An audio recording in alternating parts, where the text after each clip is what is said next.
태국 뉴스를 가장 쉽고 빠르게 전해주는 영준이의 태국 뉴스룸. 구독과 좋아요는 사랑입니다. 영준이의 태국 뉴스룸 시작합니다. 태국 국방부에서 푸미탄 부총리 겸 국방부 장관이 박용민 주태국 한국 대사를 환영하며 태국과 한국 간의 국방 협력 강화를 논의했습니다. 푸미탐 장관은 66년 동안 이어온 양국의 외교 관계와 안보 협력을 강조하고 올해 아세안 한국 관계 35주년을 기념하며 라오스에서 열릴 아세안 국방장관 플러스 회의에서 한국 국방부 장관과 만날 예정임을 밝혔습니다.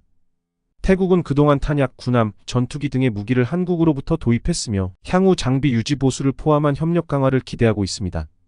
박 대사는 태국군의 한국전 참전에 감사하며 한국 정부가 태국 참전 용사의 유해 송환과 기념 행사를 지속적으로 지원하고 있음을 강조했습니다.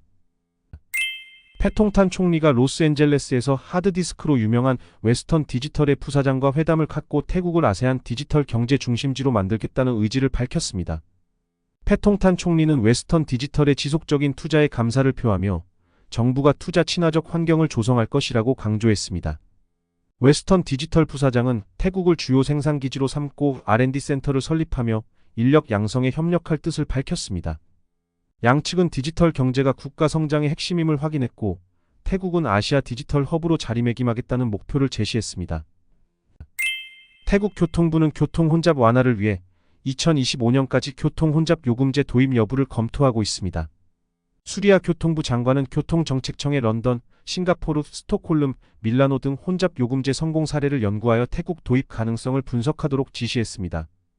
교통정책청은 혼잡 요금의 장단점, 대상 지역, 요금 수준, 납부 방식 등을 검토하고 있으며 수익금은 대중교통 이용 장려와 전철요금 20바트 정책에 사용할 계획입니다.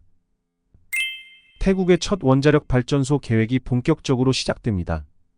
오는 11월 15일 태국 에너지규제위원회는 원자력 평화 이용국과 양해각서를 체결하고 원전추진위원회를 설립해 사업 방향을 논의할 예정입니다.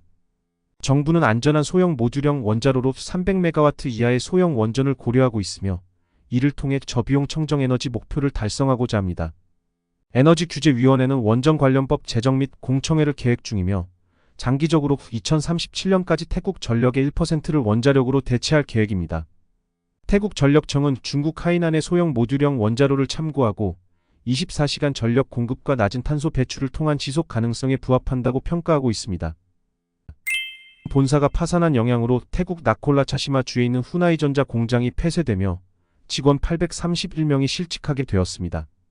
노동자들은 실업 등록을 마쳤으나 법정 보상금 지급에 대해 90일 이내에 지급할 예정이라는 불확실한 안내만 받은 상태입니다. 19년 넘게 일한 한 직원은 지급 시점이 명확하지 않아 큰 어려움을 겪고 있다고 호소했습니다. 또 다른 직원들은 긴 근속 기간에도 불구하고 생계에 대한 불안과 실직에 따른 막막함을 표현했습니다. 한 생산부 관리자 또한 법정 보상금 지급이 늦어지고 있다며 본인 역시 보상을 기다리고 있다고 전했습니다. 회사 측은 마지막 월급 외에 보상금 지급이 당일 불가능하다고 밝혔고 관계 기관의 법적 조치에도 대응할 준비가 되어 있다고 했습니다. BYD가 태국 공장에서 전기차 1만 대 생산을 달성했다고 밝혔습니다. 이는 공장 가동 후 불과 4개월 만에 이뤄낸 성과로 태국 시장에 진출한 중국 자동차 브랜드 중 최단 기간 내 기록입니다. 태국 공장은 BYD의 첫 해외 생산 기지로 연간 15만 대 생산 능력을 보유하고 있으며 아세안 시장을 위한 생산 및 수출 허브로서 BYD 돌핀, 아토3, 그리고 만번째 차량인 시라이온 6 플러그인 하이브리드 모델을 생산 중입니다. 또한 BYD는 태국 정부의 EV 3.0 정책에 참여하고 있으며 이에 따라 2027년까지 일정 비율로 현지 생산을 확대해 수입량을 대체할 계획입니다. 태국 언론이 윤석열 대통령이 골프 애호가로 알려진 도널드 트럼프 차기 미국 대통령과의 만남을 준비하기 위해 주말에 8년 만에 골프 연습을 재개했다고 보도했습니다. 대한민국 대통령실은 트럼프와의 골프 라운딩을 통해 양국 간 우호 관계를 강화할 수 있을 것이라는 기대를 밝히며 트럼프의 골프 선호가 양국 간 교류에 긍정적인 역할을 할 가능성에 주목하고 있습니다. 태국 보건부가 시리나카린위로 대학 부속학교 학생들 사이에서 100일의 집단 감염 사례가 발생했다고 발표했습니다. 약 20명의 고등학생이 감염되었으며 대부분 경증으로 확인되었습니다. 100일의 감염 사례가 10월 29일부터 확인된 후 예방 조치를 강화하였으며 교육부 장관은 학교 내 감염 위험이 클 경우 학교는 온라인 수업으로 전환하거나 보충 수업 일정을 마련할 수 있다고 밝혔습니다. 치앙마이 국제공항은 로이끄라통, 축제 동안 안전을 위해 저녁 7시 이후 항공편의 운항을 조정했습니다. 축제 기간 중 띄우는 풍등이 항공기의 위험을 초래할 수 있기 때문입니다. 구체적으로는 74편이 취소되었고 96편이 운항 시간을 변경했습니다.